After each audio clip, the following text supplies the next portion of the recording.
اگه به دنبال یه استراتژی کاربردی پرایس اکشن هستین که هم ساده باشه هم دقیق، این ویدیو برای شماست. در این ویدیو یاد میگیرین که چطور با تحلیل ساختار بازار و استفاده از نقدینگی دقیق ترین معاملات رو بتونین انجام بدین. ادامه ویدیو رو با بنده همراه باشید. دوستان عزیز سلام، امیدوارم حالتون خوب باشه. من علیرضا هستم و اینجا کانال گلدن تریدینگ سیستم. خیلی خوش اومدین به یه ویدیوی دیگه از سری آموزش استراتژی های پرایس اکشن. این استراتژی هم مجدد بر اساس شکست ساختار، تشکیل ناحیه نقدینگی و واکنش قیمت به اوردر بلاک ها طراحی شده. 4 ستاپ از این سری استراتژی ها رو داریم که 2 مورد در جلسات قبلی بحث شده. لینک ویدیوها رو براتون در قسمت توضیحات ویدیو قرار میدم. پیشنهاد میکنم پس از پایان این ویدیو حتما مراجعه و تماشا کنید. ابتدا بپردازیم به سناریوی صعودی این ستاپ. در سناریوی صعودی موج اول دوستان یه موج صعودی پرقدرت با مومنتوم بالا رو بایستی داشته باشیم که باعث شکست ساختار شده باشه. مهمترین نکته اینه که دوستان حتما باید شکست ساختار یا BOS رو داشته باشیم، نه تغییر ساختار. این شکست ساختار نشون میده که تغییر در روانشناسی قالب بازار اتفاق افتاده و الان خریداران قدرت بازار رو در دست دارن و به احتمال خیلی زیاد شاهد صعود بیشتر در قیمت خواهیم بود. در موج دوم قیمت وارد یه فاز اصلاحی میشه و به سمت پایین حرکت میکنه، ولی در این موج مومنتوم بسیار ضعیف هست و قیمت نمیتونه خودشو به اوردر بلاک برسونه و برمیگرده. موج بعدی دوباره خریداران وارد شده و قیمت رو به سمت بالا حرکت میدن، ولی این سری قدرت خریداران نسبت به قبل کمتر هست و قیمت نمیتونه خودشو به قله قبلی برسونه و برمیگرده. این برگشت قیمت نشون میده که خریداران یا فروشندگان دارن تلاش میکنن کنترل بازار رو به دست بگیرن، ولی ناتوانی در رسیدن به قله قبلی نشون دهنده کاهش قدرت خریداران هست. به همین علت قیمت مجدد وارد یه فاز اصلاحی دیگه میشه، ولی این سری به سمت نقدینگی دره شماره 2 حرکت کرده و میره نقدینگی این دره رو جمع آوری کرده یا به اصطلاح استاپ هانت انجام میده. این استاپ هانت میتونه با شادوی کندل انجام بشه، میتونه با کلوز قیمت و برگشت سریع هم انجام بشه که در ویدیو قبلی که تصویرش رو الان روی صفحه مشاهده میکنید به صورت کامل بهش پرداختیم.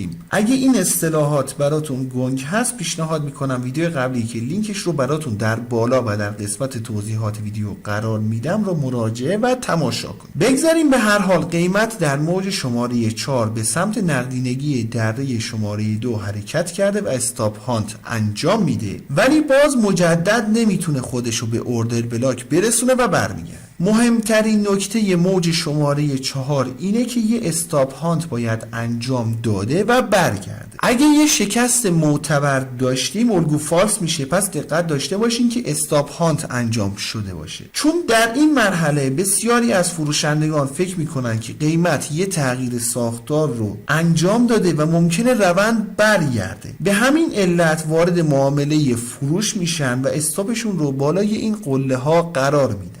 و اما در موج شماره 5 قیمت به سمت بالا حرکت کرده و استاپ تمامی فروشندگان رو میزنه. مجدد در موج شماره 5 قیمت میاد و ساختار قبلی رو شکسته و یک BOS دیگه اتفاق میفته. با مشاهده شکست ساختار دیگه خیال همه راحته که روند صعودی ادامه خواهد داشت، ولی معامله‌گران بزرگ، بانک ها یا مؤسسات مالی بزرگ برای اینکه بتونن قیمت رو به سمت بالا ببرن به نقدینگی بیشتری نیاز دارن. به همین علت قیمت رو باید به سمت محل تجمیع نقدینگی هدایت کنن.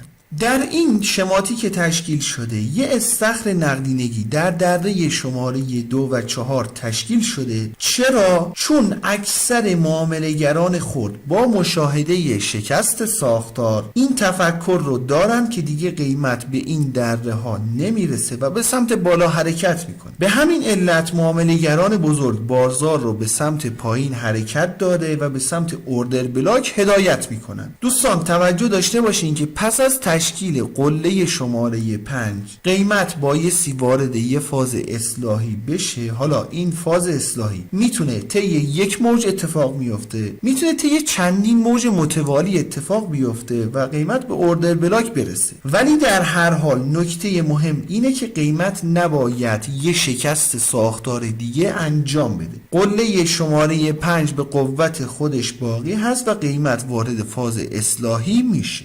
معمولا در این حالت قیمت با مومنتوم بسیار ضعیف به سمت نقدینگی دره شماره 2 و 4 حرکت کرده. تمامی نقدینگی ها رو جمع آوری و زمانی که به ناحیه اوردر بلاک میرسه معامله گران بزرگ وارد معامله خواهند شد. حالا هنگامی که قیمت به ناحیه اوردر بلاک رسید ما با تاییدیه الگوهای کندل استیک میتونیم اقدام معامله خرید کنیم. استاپ پایین ناحیه و تارگت هم 2 تا 3 برابر استاپ. اجازه بدین سناریوی نزولی رو هم خیلی سریع خدمتتون توضیح بدم.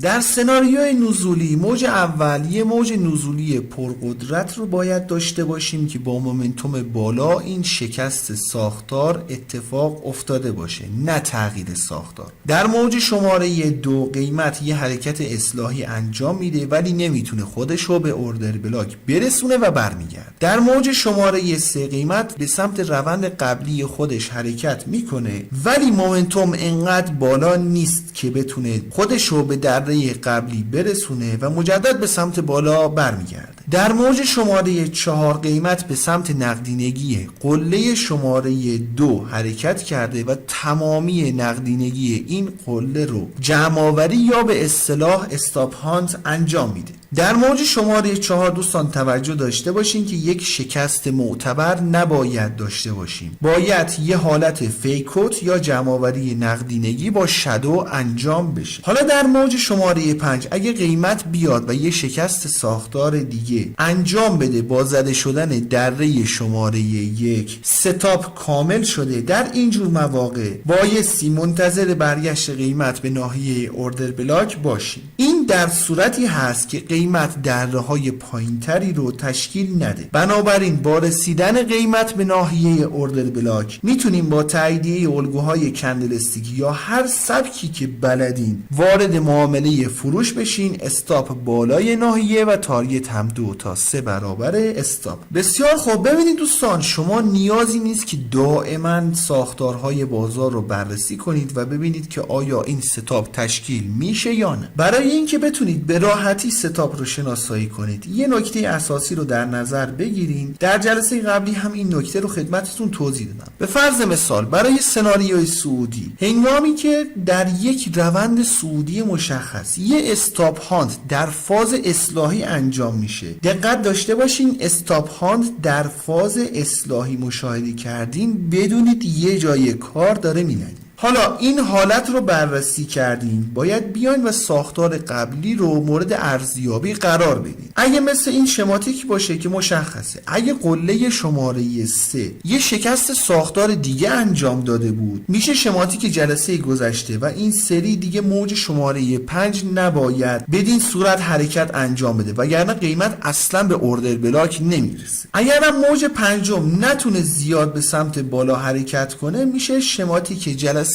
آینده. بنابراین برای شناسایی سریع و راحت الگو فقط کافیه استاپ هانت رو در فاز اصلاحی مشاهده کنید و بعدش ساختار بازار رو بررسی کنید و ببینید شبیه کدوم یکی از ساختارها هست طبق همون عمل کنید. باز هم جا داره که تاکید کنم دوستان این شماتیک ها رو بر روی کاغذ یا جایی ترسیم کنید که اگر احیانا ستاپ رو در بازار مشاهده کردین نیازی نباشه دوباره مراجعه کنید به ویدیو و ببینید کدوم یکی هست. خیلی سریع شماتیک تو ذهنتون بیاد و تصمیم گیری کنید. بسیار خوب. در این چارتی که مشاهده میکنید در یک روند صعودی مناسبی قرار داشتیم که قیمت در این موج اومده و یه شکست ساختار انجام داده. به فرض مثال اگر در این محدوده قیمت اومده بود و یه شکست ساختار انجام داده بود اون موقع دیگه احتمالاً ستاپ به دردمون نمیخورد. ولی با این شماتیک یه شکست ساختار مناسب رو داریم که قیمت با مومنتوم و کندل های قوی اومده و این شکست ساختار رو انجام داد. در موج شماره 2 قیمت یه حرکت اصلاحی رو انجام داده ولی نتونسته خودش رو به اوردر بلاک برسونه و به سمت بالا حرکتی رو انجام داده. در موج شماره 3 مومنتوم قیمت بسیار پایین بوده و یه حرکت ضعیف رو داریم مشاهده میکنیم که قیمت نتونسته خودش رو به قله شماره 1 برسونه و برمیگرده. در موج شماره 4 قیمت به سمت نقدینگی دره شماره 2 حرکت کرده و با یک شادو استاپ هانت انجام میده. در جلسه قبلی توضیح داده شد که استاپ هانت میتونه با شادو انجام بشه، میتونه با یه فیکوت انجام بشه. بگذاریم تو این مرحله اگه دقت کنید در یک فاز اصلاحی در روند مشخص قبلی ما یه استاپ هانت رو داریم مشاهده میکنیم. حالا باید بیاین و ساختار رو بررسی کنید. در ساختار قبلی اگه قیمت با موج شماره 3 اومده بود و قله شماره 1 رو رد کرده بود میشه ستاپ جلسه اول یا دوم. حالا اگه مثل این مثال نتونسته باشه قله شماره 1 رو رد کنه، حالا موج شماره 5 هم برامون مهم میشه. در صورتی که موج شماره 5 بیاد و قله شماره 1 رو رد کنه ستاپمون کامل میشه.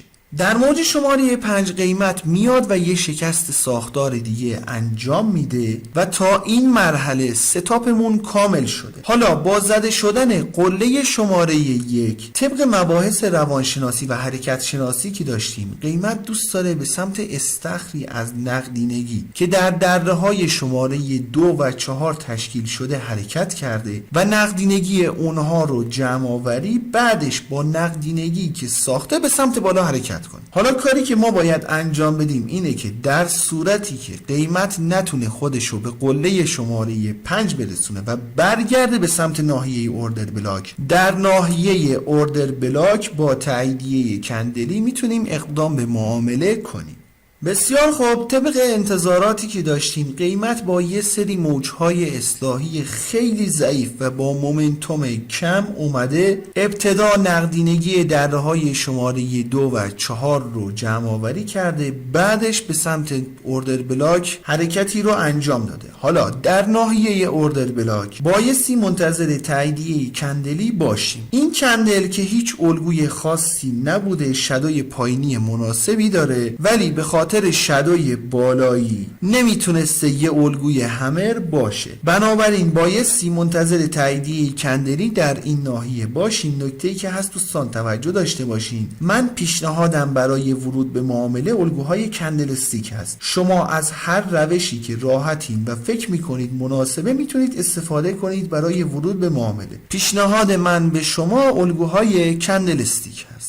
خیلی خوب، در کندل بعدی اگه دقت کنید یک کندل با شادوی بلند داریم که خوشبختانه این سری شادوی بالایی بسیار کوچیک هست، بنابراین اینجا یه الگوی همر معتبر رو داشتیم. دوستان توجه داشته باشین، الگویی که در ناحیه اوردر بلاک تشکیل میشه باید یه الگوی معتبر باشه، نه هر الگوی کندلی. اگه دوست دارین الگوهای کندل استیک رو به صورت اصولی یاد بگیرین و الگوهای معتبر رو از الگوهای جعلی تشخیص بدین، پیشنهاد میکنم دوره جامعه الگوهای کندل استیک که لینک فهرست پخشش رو براتون در قسمت توضیحات ویدیو قرار میدم رو پس از پایان این ویدیو حتما وقت گذاشته و تماشا کنید. بگذاریم به هر حال یه الگوی همر رو داریم مشاهده میکنیم. در کندل بعدی میتونستیم اقدام به معامله خرید کنیم، استاپ پایین ناحیه اوردر بلاک و تارگت هم 2 تا 3 برابر استاپ. و اما همونطور که مشاهده میکنید قیمت یک بار دیگه به سمت پایین حرکتی رو انجام داده، ولی این سری یه الگوی کندلی خاصی رو اینجا داریم مشاهده میکنیم که در این ویدیو که تصویرش رو الان روی صفحه مشاهده میکنید معرفیش کردیم. لینک ویدیو رو براتون در قسمت توضیحات ویدیو قرار میدم. پیشنهاد میکنم این ویدیو رو هم از دست ندین و پس از پایان این ویدیو مراجعه و تماشا کنید. به هر حال قیمت از ناحیه اوردر بلاک برگشته به سمت بالا و در این ناحیه تارگت سوم تاچ شده. باز جا داره که تاکید کنم دوستان تمامی این مراحل از زمانی باید بررسی بشه که این استاپ هانت رو مشاهده کردید. نیازی نیست دائما ساختار بازار رو بررسی کنید. پس از مشاهده استاپ هانت ساختار بازار رو بیاین و مورد ارزیابی قرار بدین و منتظر برگشت قیمت به اوردر بلاک باشین. یه مثال نزولی رو هم خیلی سریع بررسی کنیم. اگه دقت کنید ابتدایی استاپ هانت در این ناحیه داشتیم که قیمت با یک حالت فیکوت اومده این کار رو انجام داده، یعنی شکسته و خیلی سریع برگشته. حالا ساختار رو میایم بررسی میکنیم، میبینیم که در این قسمت قیمت در یک فاز اصلاحی قرار داشته. ساختار قبلی رو هم که بررسی میکنیم میبینیم که قیمت یک شکست ساختار با مومنتوم بالا انجام داده. میایم ناحیه اوردر بلاک رو ترسیم میکنیم و میبینیم که قیمت در این فاز اصلاحی به اوردر بلاک نرسیده. نکته‌ای که اینجا هست دوستان، اوردر بلاک میشه آخرین کندل مخالف قبل از شکست که میشده این کندل، نه این کندل صعودی که بالاتر هست. حالا توی این مرحله طبق توضیحات بایستی منتظر بمونیم تا دره شماره 1 زده بشه. در صورت زده شدن دره شماره 1 استاپ تکمیل میشه. به هر حال قیمت با موج شماره 5 اومده و دره شماره 1 رو زده و برگشته. الان دیگه استاپ تکمیل شده. حالا در صورتی که قیمت نتونه دره شماره 5 رو رد کنه و برگرده به سمت ناحیه اوردر بلاک، در ناحیه اوردر بلاک میتونیم اقدام به معامله کنیم. همونطور که مشاهده میکنید قیمت نتونسته دره های پایین تری رو ثبت کنه و برگشته به سمت ناحیه اوردر بلاک. قیمت در این کندل به ناحیه اوردر بلاک رسیده. بایستی منتظر تاییدیه الگوهای کندل استیک میموندیم. در کندل بعدی یک کندل نزولی کوچیکی رو داریم مشاهده میکنیم که درون بدنه یک کندل قبلی قرار گرفته که همون الگوی هارامی هست. این الگو هم از اعتبار بالایی برخورداره، بنابراین میتونستیم در کندل بعدی اقدام معامله فروش کنیم. استاپ بالای ناحیه و تارگت هم 2 تا 3 برابر استاپ. و اما همونطور که مشاهده میکنید قیمت در این کندل اومده و تارگت سوم رو تاچ کرده. نکته ای که هست، الگوی هارامی برای اینکه خیالمون راحت بشه از اینکه قیمت پس از مشاهده الگو احتمال بازگشت رو داریم، بهتره یک کندل دیگه صبر کنیم تا قیمت پایین تر از لو این کندل هارامی بسته بشه، بعدش وارد معامله فروش بشیم. یعنی با این تفاسیر ما بایستی توی این کندل وارد معامله میشیم شدیم. استاپ بالای ناحیه و تارگت هم 2 تا 3 برابر استاپ که به هر حال تارگتمون تاچ میشد. ولی نکته ای که اینجا داریم دوستان، الگوهای کندل استیک رو به صورت اصولی یاد بگیریم. انشالله که براتون مفید باشه. رو قله میبینم دوست من.